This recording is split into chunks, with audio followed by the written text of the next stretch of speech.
Hey guys, what is up with you today? I am doing a book haul for you, and there's a pretty large stack here. I'm doing all the books I've acquired between January and March. I'm gonna start out with the first book because I don't have an actual copy of it, but it is The Lost Sisters by Holly Black. It is the novella to the Cool Prince series. I just listened to the audiobook and before I read The Wicked King, so I can remember everything, because I read The Cool Prince when it first originally came out. I just need to re-jog my memory. And that starts us off with the second book that I got, and that is The Wicked King by Holly Black.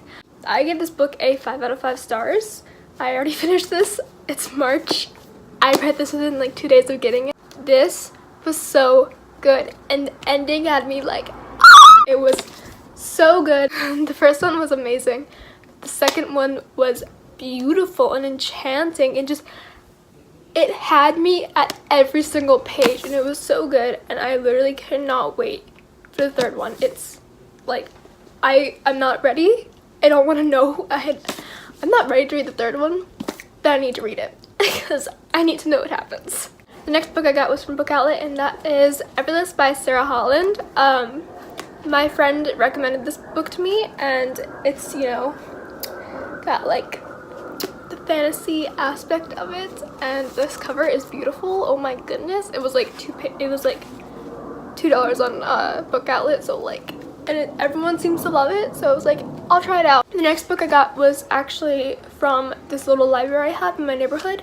It's just like they put books in there for people who want to try new books, and it's like you pick up one, you leave one, like, you know, it's really cute. I like it. And that is The Narrow Road to the Deep North by Richard Flanagan. This is about a man in 1943, which is like, I love period time dramas, even though this is during the Second World War. It's about a Japanese camp. He's trying to save the men under his control from starvation, killing each other. And then one day he gets a letter from Australia that changes his life, and he goes to Australia and his story changes. It's not a book that I would normally pick up, but I mean, it is the Man Booker Prize. It did get that, and it seems interesting. It's from a different period of time, and I wanted to try something that I wouldn't usually pick up, so I was like, you know what, why not? And if I don't like it, my mom probably will. So next book I got is A Bear and the Nightingale by Catherine Arden. This is the first book to the Winter Night trilogy that I've heard nothing but good things about. It seems kind of like a Cinderella story, if I'm gonna be real. I just quickly read the back and I was like, stepmother, there's a father, like, and he's grooming her for marriage. I don't know, it seems kind of like a Cinderella story, but I'm not sure. The next book I got is Circle of Shadows by Evelyn Skye. This is her newest release, and I have her other books, The Crown's Game and The Crown's Fate. And literally, just read the blurb and you'll understand why I got it. A society of assassins, an empire of magic, a world of secrets. That's all I need. Magic, assassins, a totally different world. Oh my goodness, it is perfect for me. This is a beast and a half. Well, it's actually not that big, it's just very heavy. Look, this cover is beautiful. It has purple, it matches my nails. Oh my goodness, I'm really excited to read this. The next book I got was actually from my first Fairy Loot box. I got a Fairy Loot box because it was a Beauty and the Beast theme box, and how could I not get a Beauty and the Beast Fairy Loot box? I mean, Beauty and the Beast is the best. It's my all-time favorite. And the book that was in the box is A Curse So Dark and Lonely by Bridge Kemmer. It's a modern retelling of Beauty and the Beast. I am beyond excited to read this. Look at this hollow. Can we just... And Stephanie Garber has a blurb on it. Stephanie Garber, my queen. Okay, the next book I'm gonna totally butcher the author's name, but the next book I got was The Gilded Wolves by Roshani Kashki.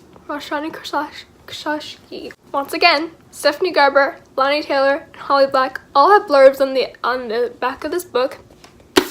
my babies. It's 1889. Hell yes, I am there. Hunt down an ancient artifact the Order seeks. Severin calls upon a band of unlikely experts, an engineer with a debt to pay, a historian banished from his home, a dancer with a sinister past, and a brother in arms of, if not blood. Together they will join Severin as he explores the dark glittering heart of Paris, and what they find might change the course of history, but only if they can stay alive. Yes. The next book I got is Skyward by Brandon Sanderson, and this is a beast. This is a signed copy. When I read the blurb of this, it kind of reminds me a lot of Han Solo. Star Wars kind of themed, I guess. There's like space and like she wants to become like a pilot. That's what I meant to say, a pilot. Sounds a lot like a girl version of Han Solo, and I love Han Solo. He's my favorite Star Wars character, so I was like, yes. And Brandon Sanderson wrote it, so obviously I'm gonna look into it. The next book I got is Etiquette and Espionage, I think that's how you pronounce it, by Gail Carriger.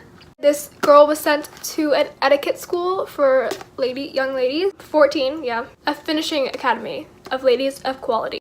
They learn the art of dance, dress, and etiquette, but they also learn how to deal out death, diversion, and espionage in the politest ways, of course. The next book I got is The Lady's Guide to Petticoats and Piracy by Mackenzie Lee. I have the first one, Gentleman's Guide to Gentleman's Guide to Vice and Virtue.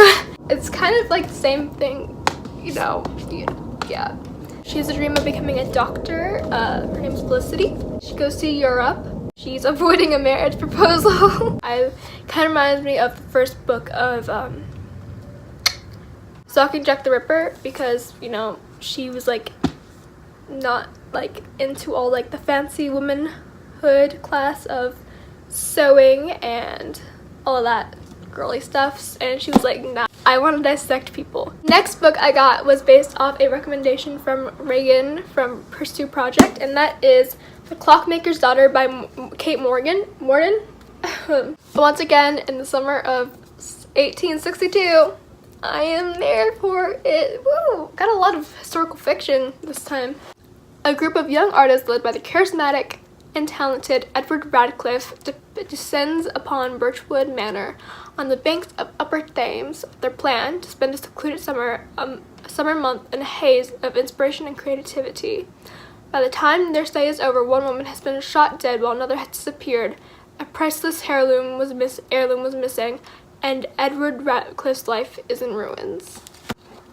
Yes, this has murder and mystery, and it's a period time. The next book I also got in the library in my neighborhood, and that is Paris Wife by Paula McLean. Chicago, 1920.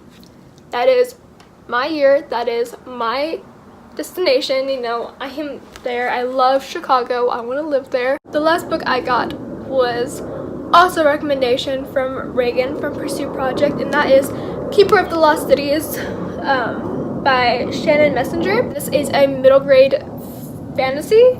The girl in it, Sophie Foster, has the ability to read minds. It's made her more of an outcast to everyone else. We learned that if she stays where she is and doesn't change where she lives, she will be putting her life in danger, so she does go where she does belong, I think with a bunch of other people who have powers, but I'm not exactly sure. It doesn't say it in the summary. That is it for today. That is my book haul. I hope you enjoyed. I'm gonna try not to buy any books that I don't need. See you later.